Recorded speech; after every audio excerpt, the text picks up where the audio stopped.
Bismillahirrahmanirrahim. Assalamualaikum warahmatullahi wabarakatuh. Saya Nida Febrianti ingin mempresentasikan kulicoides, midges, lalat kecil dan lalat total.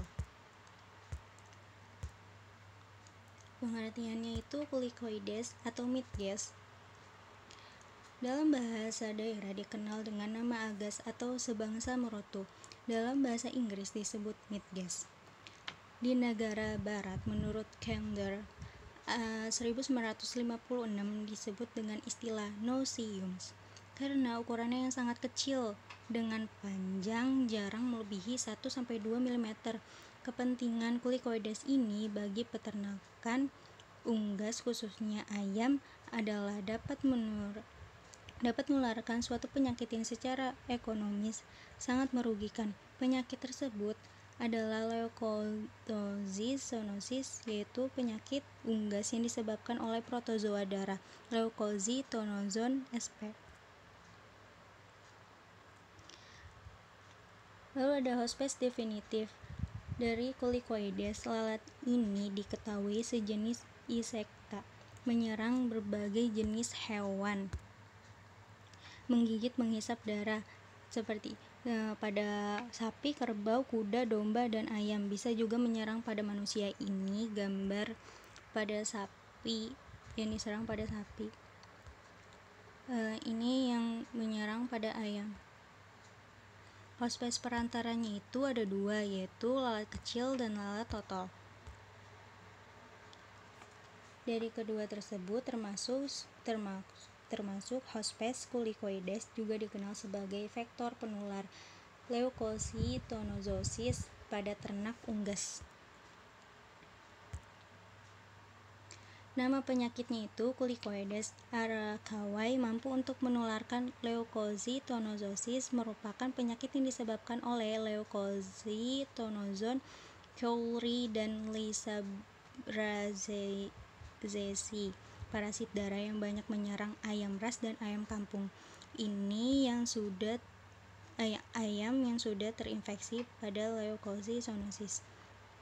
Lalu cara infeksi penularan leukocytonosis memerlukan vektor biologis Simulium sp dan kulicoides arakawae. Ini kedua hospes tersebut merupakan inang di mana terjadi perkembangan siklus hidup leukocytonosis sp pada tahap sporogoni. Pada kelenjar ludahnya mengandung sporozoid akan masuk ke dalam tubuh unggas ketika vektor menghisap darah inang. Lalu ada morfologi. Yang pertama itu kulicoides dewasa berukuran sangat kecil. Pada toraks sedikit bengkok dan menonjol ke atas kepala.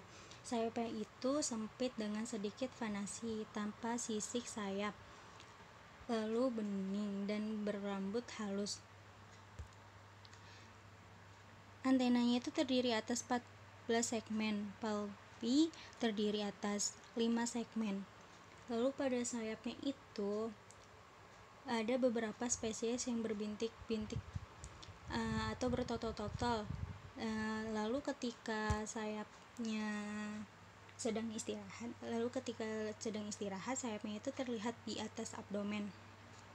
Toraks yang terdiri dari 3 ruas serta abdomen dengan 9 ruas. Telurnya itu berukuran 350-450 milenium, berbentuk lonjong. Larvanya berbentuk seperti anak cacing, berwarna putih. Ini gambar larvanya. Lalu ada pupa yang berukuran 2-4 mm, berbentuk kas lonjong dengan sepasang corong pernafasan di daerah toraks. Ini termasuk semua morfologi. Lalu beberapa ada spesies dari kulicoides. Lalu ada siklus hidup dari kulicoides. Yang pertama itu ada telur, yang kedua larva, pupa, sampai menjadi lalat dewasa. Habitat telur dan larva bersifat akuatik atau semi-akuatik. Telur diletakkan pada tanaman atau bahan tumbuh-tumbuhan dalam air dangkal, misalnya itu tepi kolam dan lubang pohon. Lalu dalam waktu kira-kira 3 hari, telur tersebut akan menetas menjadi larva yang bentuknya itu halus, panjang, dan aktif berputar berbelit masuk ke dalam dasar lumpur atau tempat yang becek.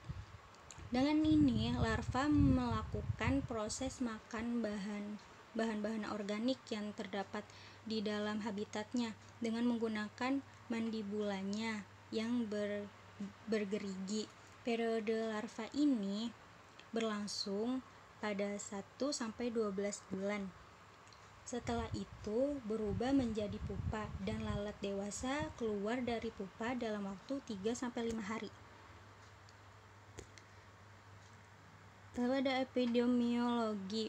Peranan Kulicoides dalam dunia kesehatan yang utama adalah sebagai pengganggu dan penghisap darah. Gigitannya itu cukup membuat iritasi dan menggelisahkan ternak. Selain itu, Kulicoides juga dikenal sebagai vektor penular leukocytonosis pada ternak unggas. Ini lalatnya. Lalu ada patologi. Unggas yang terkena leukocytonosis akan menunjukkan lesi berupa adanya bercak pendarahan pada paha, dada, abdomen, kulit di sekitar mata. Bercak-bercak pendarahan dapat ditemui pada hampir seluruh organ dalam unggas. Hati dan limpa terkadang ditemukan mengalami pembesaran. Ini yang mengalami pembesaran pada hati dan limpanya unggas.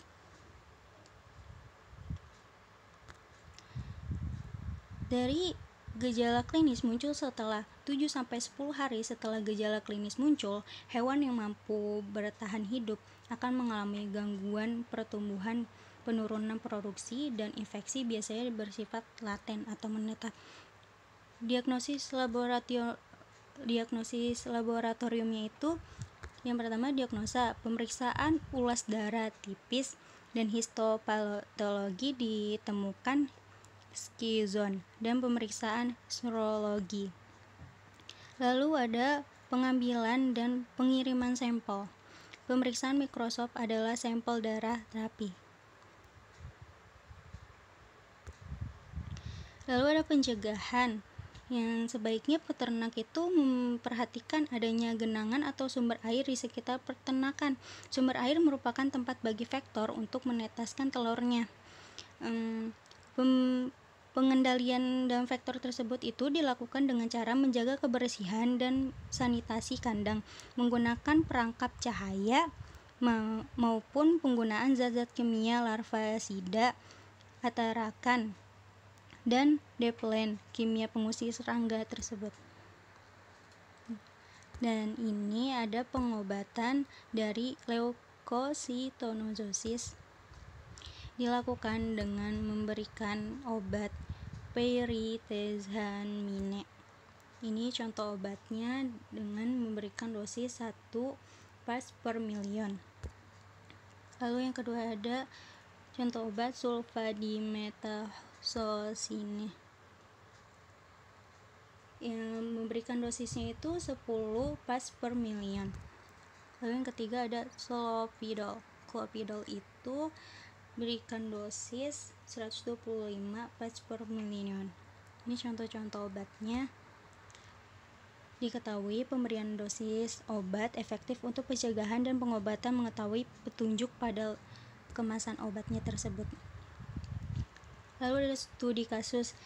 Telah dilakukan suatu penelitian untuk identifikasi dan distribusi spesies Kulicoides di Banda Aceh. Sampel-sampel Kulicoides dalam penelitian ini dikoleksi menggunakan Center for Scientific Control Miniature Late Bright yang telah dimodifikasi. Semua sampel Kulicoides dipilih dan diidentifikasi secara morfologis.